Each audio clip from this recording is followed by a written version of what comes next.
वेदों ने, पुराणों ने, लेखकों ने, रचनाओं ने, यहाँ तक कि घर के बुजुर्गों ने हमें यही सिखाया है कि समय सबसे बड़ा बलवान है। समय ही हमारी पूंजी है। हम अगर वीडियो और एग्जाम के संदर्भ में इसे देखें तो हम इसे सच पाते हैं, क्योंकि वह पेपर हल नहीं करना है, बल्कि पेपर को 2 घंटे के अंदर हल करना है। नमस्कार दोस्तों, गाइडर यूट्यूब चैनल से मैं अतुल तिवारी आपका वेलकम कर रहा हूं, स्वागत कर रहा हूं। हम टाइम मैनेजमेंट की बात कर रहे हैं, हम सीक्वेंस ऑफ सॉल्विंग की बात कर रहे हैं, यानी किस क्रम में कौन से विषय सॉल्व किए जाएं, किस विषय को कितना समय दिया जाए, गोला भरने के लिए कौन सा समय होना चाहिए, क्या बीच में गोला भरा जाए या एक साथ सारे गोले भरे जाएं, ऐसी तमाम चीजों के बारे में, सेफ स्कोर भी क्या हो सकता है एक अनुमान के मुताबिक, ऐसी तमाम चीजों के बारे में इस वीडियो में हम बात करने चल रहे हैं। लेकिन आपने अभी तक चैनल को सब्सक्राइब नहीं किया है, आप जानकारियां देखते भी हैं, सही और अच्छी भी लगती हैं, लेकिन फिर भी आप चैनल को सब्सक्राइब नहीं करते हैं। सो आई रिक्वेस्ट, प्लीज चैनल को जरूर सब्सक्राइब कर लें और आप हमारे टेलीग्राम चैनल गाइडर अतुल से भी जुड़ जाएं, ताकि सही और सटीक जानकारी आप तक मिलती रहे। समय ही संसार है, ये हम सब जानते हैं। चलिए बात करते हैं वीडियो और एग्जाम के संदर्भ में। 2 दिन बचे हुए हैं, सही रणनीति, सही जानकारी आपके पास होनी चाहिए। जैसे कुल समय आपके पास 2 घंटे हैं और जो क्वेश्चंस आपको सॉल्व करने हैं दोस्तों, वह है 150 प्रश्न। यानी 2 घंटे को अगर हम मिनटों में बदलें तो 120 मिनट होंगे और प्रश्न होंगे 150। यानी 1 मिनट में एक प्रश्न की रफ्तार से तो हम 120 ही कर पाएंगे, और उसमें सारे सही हो ऐसा हो नहीं सकता, है ना। इसका मतलब हमको अपनी गति बढ़ानी होगी। साथ के साथ मैंने यहाँ पे लिखा है वास्तविक समय दोस्तों। हमको भले ही 2 घंटे का समय दिया जा रहा है, लेकिन इसको 2 घंटे 15 मिनट होना चाहिए था, क्योंकि लगभग 15 मिनट तो आपका गोला भरने में चला जाएगा। और ये एक सच्चाई है, यानी आपके पास होंगे केवल 1 घंटे और 45 मिनट। जिसने इस बात को नहीं जाना, जिसने इस बात को इग्नोर किया कि मेरे 15 मिनट चले जाएंगे, वो पेपर में फिर तो अपने आप को पीछे पाएगा। मैं आपको यह बताऊंगा, सारी रणनीति ही आपके 1 घंटे और 45 मिनट की होनी चाहिए। अगर हमको ये पता चल गया कि भाई हमको समय केवल और केवल 1 घंटे 45 मिनट का मिलेगा, इसका मतलब है कि हमें ध्यान देना होगा दोस्तों। मैंने यहाँ पे लिख दिया है आपके लिए पेपर को लगाने का सही क्रम। यानी जब आपको पेपर मिलेगा तो आपको हिंदी, रीजनिंग और जीएस इस तरह मिलेगा, लेकिन आपको पहले हिंदी लगाना है, फिर जीएस लगाना है। इन दोनों के बाद आपको रीजनिंग पर शिफ्ट कर जाना है दोस्तों। हिंदी और रीजनिंग को कुल मिला के, मतलब हिंदी और जीएस के कुल मिला के आपके पास 100 प्रश्न होंगे दोस्तों। एक एक बात नोट करते चलिएगा, 100 प्रश्नों को आपको 45 मिनट से ज्यादा नहीं देना है। और जब आप इन 100 प्रश्नों को हल कर लें, 100 में तो आप 100 करेंगे नहीं, आप 80-85 पहले राउंड में 80-85 नंबर करेंगे। और पहली बार में सिर्फ वही प्रश्न करने हैं जिनमें आप 100% कॉन्फिडेंट हो। यानी पहली बार में जब आप हिंदी और जीएस को हल कर रहे हो, आप एक भी तुक्का मत लगाइए। इसका मैं फायदा बताऊंगा, इसका क्या फायदा होगा आगे चल के। तुक्का लगाना है तो लगाइएगा, लेकिन अभी थोड़ा रुक जाइए। 100% एक्यूरेसी जिसमें हो आप उन्हीं प्रश्नों को लगाइए, और ऐसे प्रश्न 80 से 85 या 85 से 90 के रेंज में रहेंगे। जब आप हिंदी जीएस सॉल्व कर लें, आप 100% सही उत्तर लगा लें, इसी समय आपको ये गोले भर देने हैं। मैं ऐसा क्यों कह रहा हूं, इसका रीजन समझ लीजिए।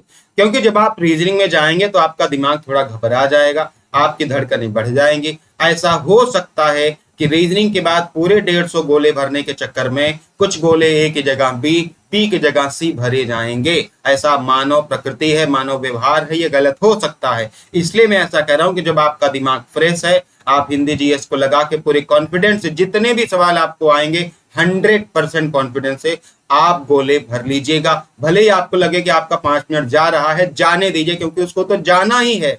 आप चाहे बीच में ले जाएं और चाहे आप आखिर में ले जाएं, इससे 2 फायदे होंगे। आपके गोले भी भर जाएंगे, दूसरा आपके दिमाग को थोड़ा सा रेस्ट मिल जाएगा, जो कि रीजनिंग को लगाने में बहुत बेनिफिशियल होगा। अब मैं रीजनिंग की विशेष चर्चा करूंगा अलग से, उसके रीजन आप समझ लीजिए।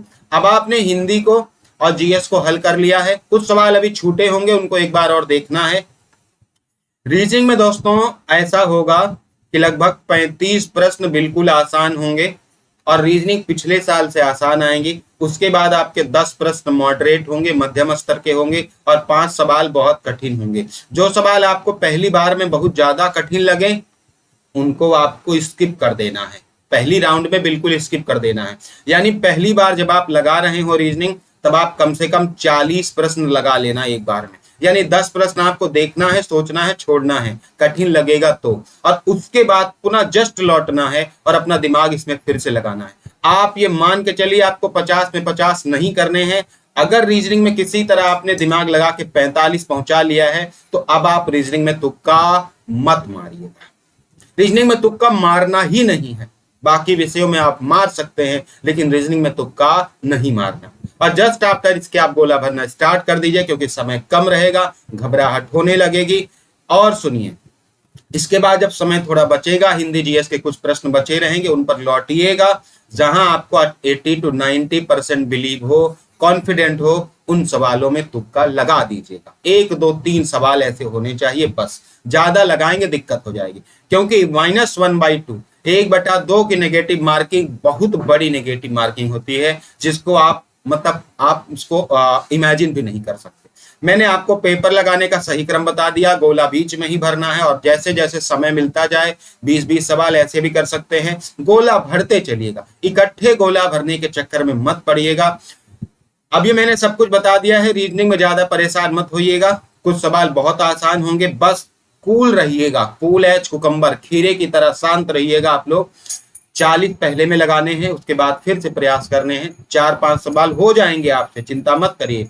जब आप 45 पहुंच जाएं तो इसमें एफर्ट डालना छोड़ दीजिएगा, क्योंकि अब आपके गलत होने स्टार्ट हो जाएंगे और एक एक प्रश्न गलत आपको बहुत पीछे लेके चला जाएगा। मेन चीज, आपको तुक्का बहुत कम लगाना है, भले ही आपको मतलब ज्यादा कॉन्फिडेंट हो तभी लगाएं। और नेगेटिव मार्किंग का विशेष ख्याल रखना है, क्योंकि ये बहुत बड़ी चीज है।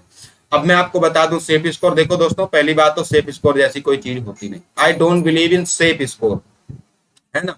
मैं ये कहूंगा कि डू योर बेस्ट, जितना आपको आता है। अगर आप 300 में 300 ला पाए तो आप ला लीजिए। फिर भी आपके सामने पिछले साल की कट ऑफ है 211 नंबर। हालांकि ये कट ऑफ तब गई थी जब बहुत धांधली हुई थी।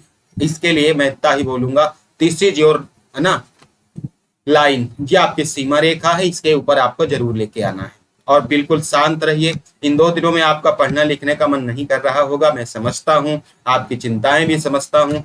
कूल रहिए, कूल एज कुकम्बर हो जाइए, एकदम दिमाग को शांत रखिए, मेडिटेशन करिए, घूमिए टहलिए, थोड़ा सा मतलब अपने आप को फ्री रखिए, क्योंकि जितना प्रेशर में जाएंगे उतनी प्रॉब्लम। और अगर आप हैंडल कर सके तो हिंदी के सवाल, जीएस के सवाल, रीजनिंग की कुछ ट्रिक्स वगैरह भी आप कंटिन्यू वैसे, है ना, देखते रहे। सो ये आपके लिए कंप्लीट इंफॉर्मेशन थी। पेपर को कैसे सॉल्व करना है, टाइम को कैसे मैनेज करना है, ये सब आपके लिए होगा। जिस तरह मैंने बताया है, आपके लिए रीजनिंग, आपके पास रीजनिंग के लिए कम से कम 70 मिनट होंगे मेरी स्ट्रेटेजी के मुताबिक, और जो बहुत ज्यादा सफिशियंट होगा। ठीक है, तो थैंक यू सो मच, मिलते हैं आपसे अगली वीडियो में।